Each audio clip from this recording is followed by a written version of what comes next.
যে মানুষের জন্য এত কিছু করলাম, সন্তানাদের জন্য এত কিছু করলাম, বিবি বাচ্চার জন্য এত কিছু করলাম, টাকা পয়সা কামানোর জন্য শুধু দিন রাত পরিশ্রম করলাম, আজকে যদি কি আমার টাকা পয়সা আমার বাড়িতে কে খায়? আমার টাকা পয়সা দালান কোঠা তো সব বাড়িতে পড়ে রয়েছে। আমার সম্পদ নেওয়ার জন্য সন্তানরা ঝগড়া করতেছে, আমার টাকা পয়সা নেওয়ার জন্য আমার বিবি ঝগড়া করতেছে, আমার ধন সম্পদ নেওয়ার জন্য জায়গা জমি নেওয়ার জন্য গায়ে গায়ে ঝগড়া লেগে গেছে।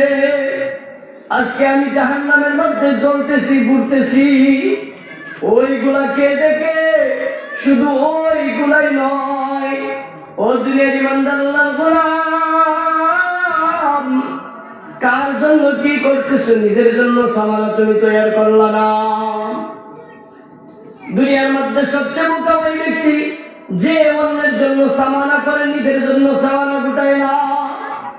ধরেন রেলগাড়িতে উঠার জন্য আপনি আপনার ব্যাগ গুছাইছেন, আরেকজনের একটা ব্যাগ গুছাইছেন, কিন্তু আরেকজনের ব্যাগ গুছাইতে গুছাইতে আপনার ব্যাগ পরিপূর্ণ গুছাইতে পারেন নাই। হঠাৎ করে ভাই আমার রেলগাড়ি চলে আসছে, আপনি তো দৌড়ে ওই রেলগাড়িতে উঠে গেছেন, ওই বান্দা রেলগাড়িতে তার সামান নিয়ে উঠে গেছে। আপনি রেলগাড়ি ওঠার সময় আপনার কোনো সামানা নাই, আপনার কোনো কিছু নাই, আপনি খালি হাতে চলে গেলেন, আর কোনো কিছু সঙ্গে নিতে পারলেন না। দুনিয়াটাও ভাই এমন, বিবি বাচ্চার জন্য আপনি সম্পদ কামাইতেছেন, মাথা থেকে পা পর্যন্ত গাম জড়াইতেছেন, সন্তানদের জন্য গাম জড়াইতেছেন, টাকা পয়সা আপনি কামাইতেছেন, কিন্তু যখন মৃত্যু হয়ে যাবে, দম যখন চলে যাবে, ওই সময় আপনার সন্তান বলবে লাশ হয়ে গেছে, আর ঘরের মধ্যে 1 মিনিট রাখা যাবে না। এত আদরের বিবি, সেও বলবে আমার খুব ভয় হয়, ঘর থেকে বের করে দাও, ঘর থেকে বের করে দাও, বাহিরে রেখে দাও, লাশ হয়ে গেছে, মাটি দিয়ে দাও, যত তাড়াতাড়ি পারো মাটি দিয়ে দাও। আপনার আদরের বিবি চলে যাবে, আপনার সন্তানও চলে যাবে, কেউ আপনার সঙ্গী হবে না। যখন আপনি মৃত্যুবরণ করবেন, একমাত্র সঙ্গে যাবে আপনার নামাজ। ঠিক কিনা বলুন? একমাত্র সঙ্গে যাবে আপনার নামাজ। কিন্তু দুনিয়াতে আপনি কাজ কাম করতে করতে, বিবি বাচ্চার জন্য কামাইতে কামাইতে, বিল্ডিং করতে করতে, টাকা উপার্জন করতে করতে এক ওয়াক্ত নামাজ পড়তে পারেন না। যে আল্লাহ সৃষ্টি করেছে, যে মালিক দুনিয়াতে প্রেরণ করেছে, ওই মালিকের ইবাদত করতে পারেন না। হঠাৎ করে মৌতের ডাক যখন এসে যাবে, বলবে আব্দুর রহমান তোমার চলে যেতে হবে, আব্দুর রহিম তোমার চলে যেতে হবে। এই সময় যদি বলেন ভাই নামাজ তো জীবনে পড়ি না, কয়েক রাকাত নামাজ পড়িয়া বই, আপনাকে সময় দেওয়া হবে? সময় কি দেওয়া হবে? আপনাকে সময় দেওয়া হবে না। এজন্য প্রিয় ভাইরা আমার, বন্ধুরা আমার, মৃত্যুবরণ করার আগে নিজের সামান আছে গুটাইতে পারে, মৃত্যুবরণ করার আগে নিজের সামান আছে গুটাইতে পারে, এই সবচেয়ে প্রকৃতপক্ষে জ্ঞানী লোক। মৃত্যুবরণ করার পর যদি আফসোস করো, কোনো লাভ হবে না। যখন দেখবা একটু দান করছো, ওই দানটা তোমার জন্য অনেক বড় হয়ে দাঁড়াইছে, ওই সময় কাল হাসরের দিন বলবা মালিক জানি না এত কিছু হয়ে যাবে, মাওলা হঠাৎ করে দুনিয়া থেকে চলে আসলাম, কোনো কিছু কামাইতে পারি নাই, একটু দান করেছিলাম, এই দানটা তো দেখা যায় কাজে আসতেছে, একটু নামাজ পড়ছিলাম, ওই নামাজ তো দেখা যায় কাজে আসতেছে, মালিক আরেকবার যদি দুনিয়াতে পাঠাইতাম, তাহলে তো নামাজ পড়তাম, তোমার ইবাদত করতাম, তোমার বন্দেগী করতাম। ও মালিক আরেকবার দুনিয়াতে আমাকে প্রেরণ করো না। আল্লাহ বলেন ও গোলাম তুই শুনিস না, মসজিদের ইমাম সাহেব কি তোকে বলে নাই, মসজিদের মুয়াজ্জিন সাহেব কি তোকে বলে নাই, যদি তোর মৃত্যু হয়ে যায় আর কোনোদিন দুনিয়াতে আসতে পারবি না, আর কোনোদিন ইবাদতের তোর সুযোগ থাকবে না। ও গোলাম আজকে তোর মৃত্যু হয়ে গেছে, আর কোনোদিন তুই আসতে পারবি না, আর কোনোদিন দুনিয়াতে যাওয়ার তোর টিকিট নাই। ও গোলাম, যা নিয়ে আসছো ওইগুলাই তোমার কাজে আসবে। যেগুলা কামাই করেছো ওই কামাই তোমার কাজে আসবে, আর কোনো কিছু কাজে আসবে না। এজন্য জাহান্নামে যাওয়ার 1 নম্বর কারণ যে মানুষ নামাজ পড়তো না দুনিয়াতে, নামাজ না পড়ার কারণে মানুষ কি হবে? জাহান্নামী হয়ে যাবে। এজন্য মা বোনদেরকেও বলি, অনেক মা বোন আছে ঘরের কাজ করতে করতে নামাজ কাজা হয়ে যায়। ঘরের কাজ করতে করতে আপনার এমন ভাবে নামাজের কথা মনেই থাকে না আপনি কার জন্য কি করতেছেন। আপনি সমস্ত কাজ বাদ দিয়া আজান যখন হবে, নামাজ পড়ে যখন আপনি আবার কাজে লেগে যাবেন, আল্লাহ রব্বুল আলামিন আপনার কাজটা যদি 10 মিনিট লাগতো, ওই কাজটা আল্লাহ রহমতে আল্লাহ রব্বুল আলামিন বরকত দিয়া 5 মিনিটেই করে দিবেন। সুবহানাল্লাহ। সময় কমানোর মালিককে আল্লাহ, সময় কমানোর মালিককে আল্লাহ, আবার সময় বাড়ানোর মালিককে আল্লাহ। দেখবেন একই কাজ একজন মানুষে করছে আধা ঘন্টা লাগছে, কি লাগছে? আবার এই একই কাজ আরেকজন মানুষে করছে 15 মিনিটে কইরে ফেলছে। কি করছে? 15 মিনিটেই কইরে লাগছে। এটার বরকত দিয়েছেন কে? আল্লাহ। এটার বরকত কে দিয়েছেন? আল্লাহ। একই কাজ আল্লাহ ইচ্ছা করলে বরকত দিতে পারেন, ইচ্ছা করলে দেরিও করতে পারেন। এজন্য প্রিয় ভাইরা আমার, বন্ধুরা আমার, পর্দার আড়ালের মায়েরা, সবাইকে বলি নামাজ পড়বেন, আল্লাহ তাআলা আপনার ওই কাজের মধ্যে বরকত দান করবেন, ওই কাজের মধ্যে আল্লাহ রাব্বুল আলামিন বরকত দিবেন। একজন দোকানদার সে ব্যবসা করে, সে একক তো নামাজ পড়ে না। দেখবেন ব্যবসা করতেছে সারাদিন ব্যবসা করছে, 500 টাকা দিচ্ছে।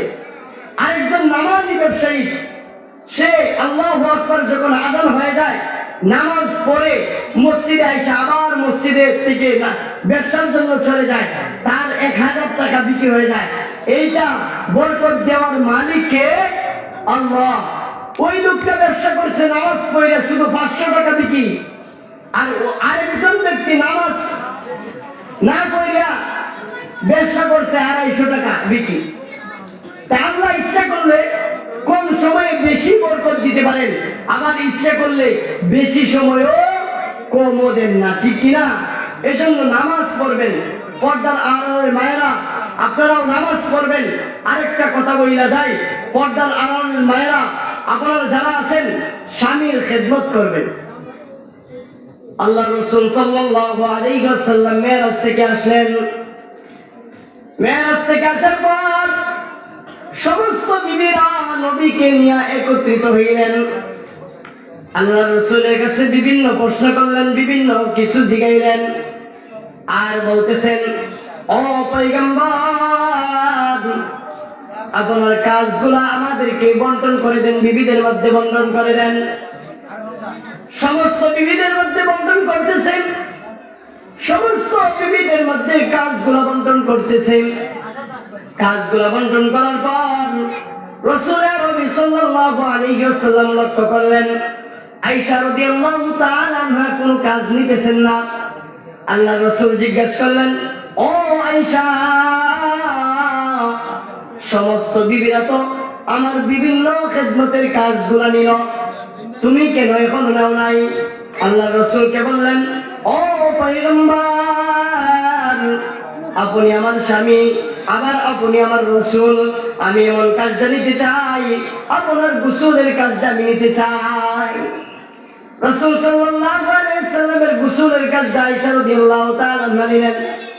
নেওয়ার পর একদিন হঠাৎ করে রাসূল সাল্লাল্লাহু আলাইহি ওয়াসাল্লামকে পিঠটা ঘর্ষণ করে দিতেছেন। হঠাৎ করে রাসূল আরবি সাল্লাল্লাহু আলাইহি ওয়াসাল্লাম একটু সামনের দিকে ঝুঁকে গেলেন। রাসূল সাল্লাল্লাহু আলাইহি ওয়াসাল্লামের জলচকিটা উপরের দিকে উঠে গেল। হযরত আয়েশা রাদিয়াল্লাহু তাআলা আনহার ঠ্যাঙ্গের আঙ্গুলটা চলে গেল ভিতরের দিকে। আবার যখন রাসূল বসলেন, সাথে সাথে আয়েশা রাদিয়াল্লাহু তাআলা আনহার আঙ্গুল ফাইটা রক্ত যাইতেছে। আল্লাহ রাসূল খেয়াল করলেন সামনের দিকে রক্ত আসে কোথা থেকে। আয়েশা রাদিয়াল্লাহু তাআলা আনহার চোখের পানি গরম, ওই গরম চোখের পানি টকবক করে নিচের দিকে পড়তেছে।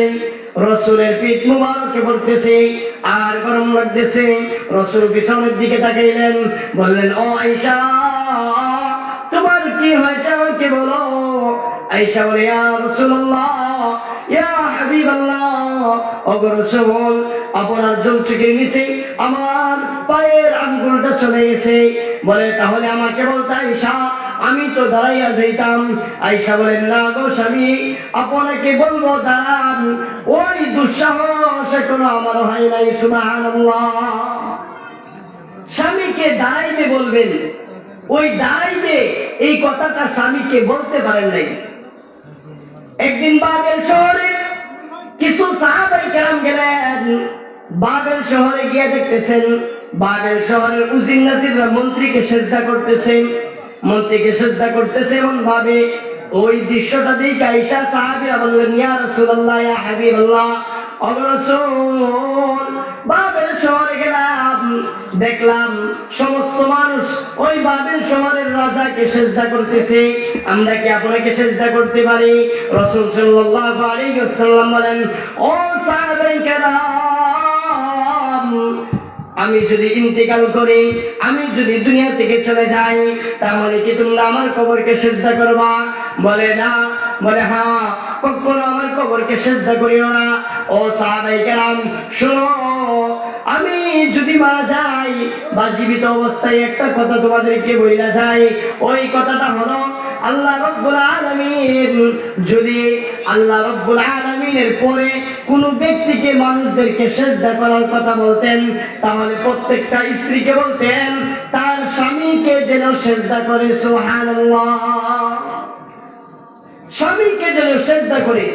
আল্লাহর পরে যদি আল্লাহ বলতেন দুনিয়ার মধ্যে যে অন্য কাউকে সিজদা করা যায়, অন্য কারো কাছে মাথা নত করা যায়, তাহলে প্রত্যেকটা স্ত্রীকে বলতেন যে তোমরা তোমাদের স্বামীকে সিজদা করো, তোমরা তোমাদের স্বামীকে সিজদা করো। এজন্য প্রিয় মা ও বোনেরা, স্বামীর খেদমত।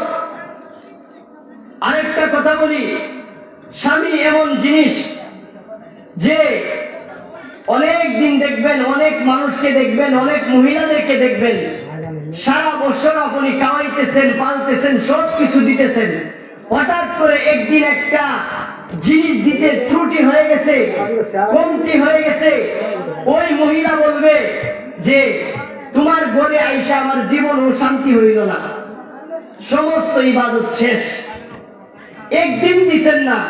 আর সে বলছে কি, তোমার ঘরে আসার পর থেকে আমাকে তুমি কোনো কিছুই দাও নাই, তোমার ঘরে আসার পর আর আমার কি হলো না, শান্তি হলো না, আমার সুখ হলো না, কোনো কিছুই আমাকে দাও নাই, যত ইবাদত আছে সব নষ্ট। এই জন্য এই কথা বলা যাবে না। স্বামীর সাধ্য অনুযায়ী স্ত্রীকে ভরণ পোষণ দিবে। হ্যাঁ, এটা আরেকটা কথা আছে, কিছু পুরুষ আছে বেশি কিপটিয়া, স্ত্রীকে দিতে চায় না। আপনার যেমন হাত খরচ লাগে, স্ত্রীকেও হাত খরচ দিবেন। প্রতি মাসে এক্সট্রা কাপড় চোপড় এটা কিনার লাগে না, এক্সট্রা তুমি কিছু খাইও, তুমি কিছু খাবার দাবার করো, বাবা তোমার মন যেটা চায়, মজা বা যে কোনো জিনিস চায়, তোমাকে প্রতি মাসে 200-300 টাকা করে আমি দিলাম, এটা তোমার মন চাই তুমি খরচ করো। এইটা প্রতি মাসে স্ত্রীর কাছে দেওয়া, এটা হচ্ছে স্বামীর কর্তব্য, স্বামীর হক। কিন্তু এখনের পুরুষরা স্বামী, এখনের যে স্বামীরা আছে, সারা মাসে যেটা খরচ এইটাই বাধা করে দেয় না, এক্সট্রা তো স্ত্রীকে দিবে দূরের কথা। এজন্য যেটা খরচ বাদ দিয়া স্বামী কি করবে, স্ত্রীকে 200-300 টাকা এক্সট্রা সে পকেট খরচের জন্য। আপনার পকেট খরচ আছে না, বাজারে যাওয়ার পর আপনার বন্ধু বান্ধবকে নিয়ে 100 টাকা 200 টাকা চা বিল করেন, সমঝোতা করেন, ঠিক তদ্রুপ ভাবে ওই মহিলারও তো বান্ধবী আছে, ঘরের মধ্যে একজন আসছে,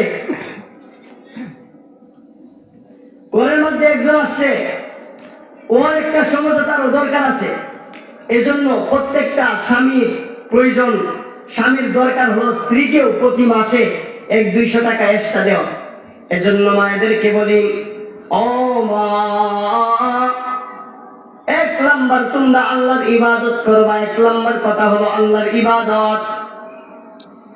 এক নাম্বার কথা আল্লাহর ইবাদত। দ্বিতীয় নাম্বার কথা হলো তোমাদের পর্দা করা ফরজ। পর্দা করা এমন ফরজ যে পর্দাটা তোমার নামাজের চাইতেও আরো বেশি, রোজার চাইতেও আরো বেশি, হজের চাইতেও আরো বেশি, যাকাতের চাইতেও আরো বেশি। কেমন ভাবে বলি? আচ্ছা, নামাজ তো যখন 5 ওয়াক্ত আযান পড়ে ওই সময় নামাজ ফরজ হয়। এখন কি আমার উপরে এশার নামাজ ফরজ হইছে? হইছে না। আযান পড়বো, এশার নামাজ ফরজ। রোজা 1 বছর পরে ঘুরে আসলে ফরজ। হজের সময় আইলে টাকা পরিমাণ, নেশাব পরিমাণ মালিক হইলে হজ ফরজ। স্বামী যখন কাছে থাকবে ওই সময় স্বামীর খেদমত করা ফরজ। কিন্তু পর্দা কিন্তু এমন না। পর্দা প্রত্যেকটা সেকেন্ডে সেকেন্ডে, প্রত্যেকটা মিনিটে মিনিটে, প্রত্যেকটা সময়, হার হামেশা সর্বদাই পর্দা করা মহিলাদের জন্য ফরজ। ঠিক কিনা বলুন? এজন্য মহিলা পর্দা করতে হবে। দেশের মধ্যে, সমাজের মধ্যে ইফতিজিন বেড়ে গেছে। কারণটা কি? মহিলারাও কন্ট্রোলে থাকতে হবে। তুমি যদি তোমার দেহকে অন্য মানুষদেরকে দেখাও, ওই পুরুষটা দেখে তোমার প্রতি আকৃষ্ট হয়ে তোমার ইজ্জত লুটে নেওয়ার জন্য সে তো চেষ্টা করবেই। সে তো চেষ্টা করবেই। স্বামীকে ছাড়া অন্য পর পুরুষকে তোমার দেহ দেখানো না যায়। অন্য পর পুরুষ তোমার দেহ দেখতে পারবে না। তুমি যখন দেখাইবা এটা ইফতিজিনের শিকার হইবা। বিলাইয়ের সামনে যদি সুটকি বাইদা রেখে বলেন, ও বিলাই তুমি যদি সুটকি খাও তোমাকে 10টা বেতের আঘাত করা হবে, বিলাই কি এই আইন মানবো? এই আইন কি বিলাই মানবো? ঠিক তদ্রুপ ভাবে পুরুষদেরকে যদি বলা হয়, ও পুরুষরা তুমি ইফতিজিন করতে পারবে না, মহিলাদেরকে বেপরোয়া ভাবে তার ভাই ছেড়ে দিবে, তার মা বাবা ছেড়ে দিবে, আর বলবে আমার মেয়ের দিকে তাকাইলে চোখ উপড়ে দিব, আমার মেয়ের দিকে হাত বাড়াইলে হাত ভেঙে দিব, আমার মেয়ের দিকে যদি পা বাড়াও পা ভেঙে দিব। যেমন ভাবে বিলাইকে সুটকি বেঁধে রাখা বিরত রাখা যায় না, ঠিক তদ্রুপ ভাবে একটা ছেলেকেও ওই মেয়ের থেকে বিরত রাখা যাবে না। এজন্য মেয়েরা কন্ট্রোল হতে হবে। এজন্য মেয়েরা কি হতে হবে? কন্ট্রোল হতে হবে। আল্লাহ তাআলা আমাদেরকে ওই কথা বুঝার তৌফিক দান করুন। ঠিক কিনা বলুন? এই কথা বুঝার তৌফিক। 1 নাম্বার মেয়েদের কাজ হলো নামাজ পড়বে। 2 নাম্বার মেয়েদের কাজ হলো পর্দা করবে। কি করবে? পর্দা করবে। পর্দা করা ফরজ। এমন ফরজ, নামাজ, রোজা, হজ, যাকাত, স্বামীর খেদমতের থেকেও পর্দা করা বেশি ফরজ। 3 নাম্বার, মহিলারা স্বামীর খেদমত করবে। কি করবে? স্বামীর খেদমত করবে। এই 3টা জিনিস যদি মহিলারা করতে পারে, ওই মহিলারা জান্নাতি মহিলা হয়ে যাবে। সুবহানাল্লাহ। কি হয়ে যাবে? মহিলাদেরকে আল্লাহ তাআলা অনেক দামি বানাইছেন। মহিলারা নবীদের মা, মহিলারা উলামায়ে কেরামের মা, মহিলারা আওলাদে রাসূলের মা, মহিলারা গাউস কুতুব পীর মাশাইখের মা। মহিলারা অনেক দামি জিনিস, কিন্তু ওই যা দামি আমার ওই দামটা রাখতে হবে।